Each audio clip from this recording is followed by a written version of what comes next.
Le téléphone d'Antonio a explosé d'appels en milieu d'après-midi, alors qu'il essayait de se concentrer sur son travail. Le nom à l'écran lui tendit les épaules, « Mère ». Ce n'était pas courant qu'elle appelle comme ça, d'un coup, sans même un message au préalable. Avec un soupir, il répondit.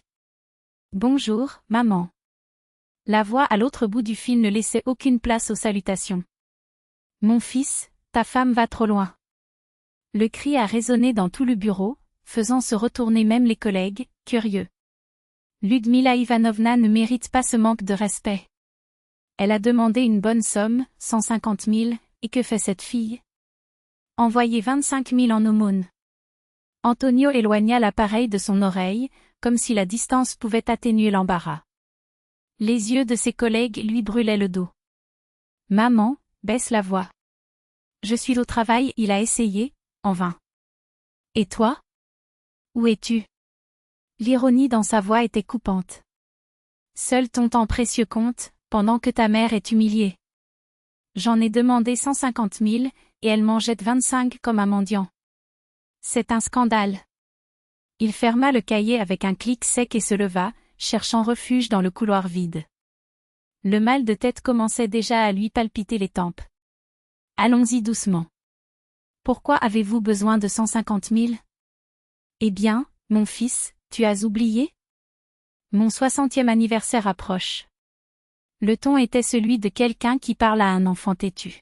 « Je veux une fourrure de vison décente, comme celle d'Ugolina Petrovna. Je ne vais pas avoir l'air pauvre devant mes amis. Avez-vous demandé 150 000 à Nassia ? » L'incrédulité a pris le dessus. « Elle est en congé de maternité, maman.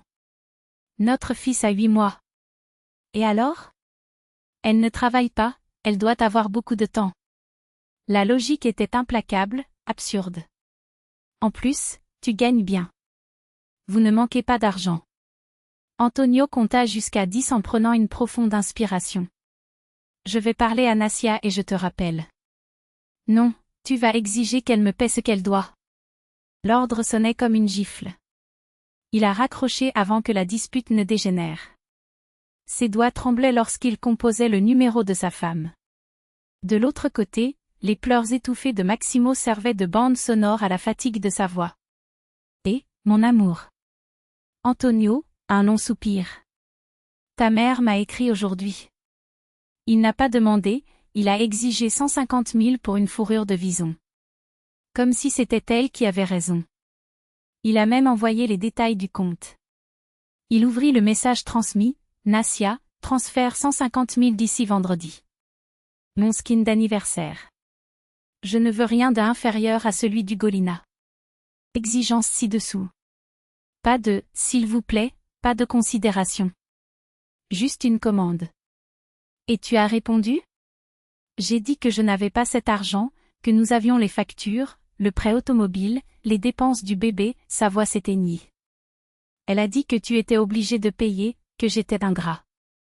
Quand j'ai envoyé 25 000 $, tout ce que j'avais sauvé de grand-mère, elle a appelé cela un cadeau et a dit que je me moquais d'elle. Antonio sentit sa poitrine brûler. Ce n'était pas seulement de la colère, c'était une douleur sourde, comme si quelqu'un déchirait quelque chose en lui. Elle n'a aucune idée de ce qu'elle fait. Vous êtes épuisé, les dents de Maximo sortent et vous pouvez encore gérer ça ? Chaque jour est une critique, Antonio. Le bouillon n'était pas bon, la couche n'était pas bonne, le manteau était trop, sa voix se brisa. Maintenant, suis-je toujours obligé de payer pour un skin de luxe ? Il tenait fermement le téléphone. Je vais le résoudre. L'appel suivant a été répondu dès la première sonnerie. Alors, tu as parlé à celui-là ? Le ton était celui d'un triomphe attendu. Maman, maintenant tu vas m'écouter. La fermeté de sa voix la laissa silencieuse. Premièrement, Nassia vous a envoyé 25 000 $ de son propre argent, qu'elle a économisé. C'était un geste d'affection, pas une obligation. Deuxièmement, vous ne demandez pas 150 000 comme s'il s'agissait d'un chèque en blanc. Nous avons un budget, des factures, un jeune fils. Mais je suis ta mère.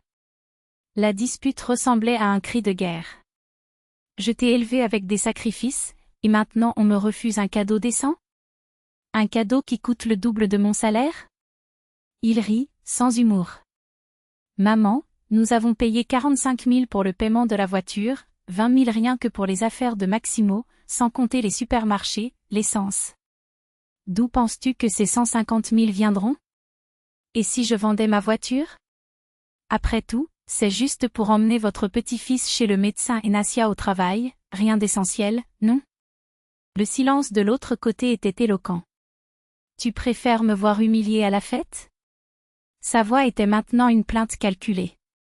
Tous mes amis vont porter du vison neuf, et je vais porter mon ancien manteau? Antonio ferma les yeux. C'était toujours la même histoire, les apparences, la compétition, la peur d'être moins. Alors c'est tout. Vous êtes prêt à nous couler financièrement pour ne pas avoir l'air moche devant vos amis. Vous exagérez. Non, maman. Je t'aime. Mais j'ai une famille maintenant. Une femme qui n'a pas dormi depuis des semaines, un fils qui dépend de nous. Si je dois choisir entre votre vanité et leur bien-être, cela ne fait aucun doute. Alors je n'ai plus besoin de toi. Sa voix tremblait, mais c'était une pure manipulation. Oui, c'est vrai. Comme une grand-mère, comme une vraie mère. Je ne suis pas comme cette personne qui réclame de l'argent et maltraite ma femme. Il a pris une profonde inspiration. Les 25 000 sont un cadeau sincère. Si vous voulez quelque chose de plus cher, économisez. Ou demandez-moi poliment et je verrai comment vous aider. Mais ce chantage prend fin aujourd'hui. Ta sœur ne m'aide même pas. Il dit qu'il a 2 enfants. Et j'en ai un. Donc le mien vaut moins? L'ironie était amère. Maman, réfléchis à ce que tu dis. J'ai un rendez-vous. Nous parlerons plus tard. Il raccrocha, les mains toujours tremblantes. Pour la première fois, j'avais fixé des limites. Ça faisait mal, mais c'était nécessaire. Le téléphone vibra. Un message de Nassia, je t'aime. Merci d'être à mes côtés. Il a répondu sans hésitation, toujours. Nous sommes dans le même bateau. La nuit, en arrivant chez lui, il trouva Nassia qui l'attendait, les bras ouverts. Maximo dormit, enfin en paix. Ta mère a envoyé un message, murmura-t-elle. Il s'est excusé. Cela n'avait pas l'air très convaincant, mais il a accepté les 25 000. Et je l'ai remercié.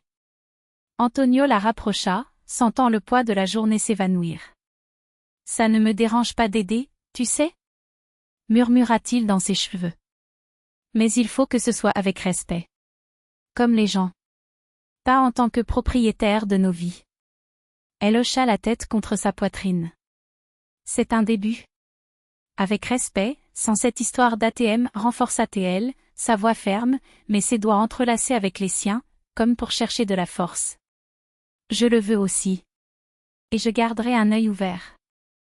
Ils se dirigèrent vers la chambre, où Maximo respirait profondément dans leur petit et fragile cuna.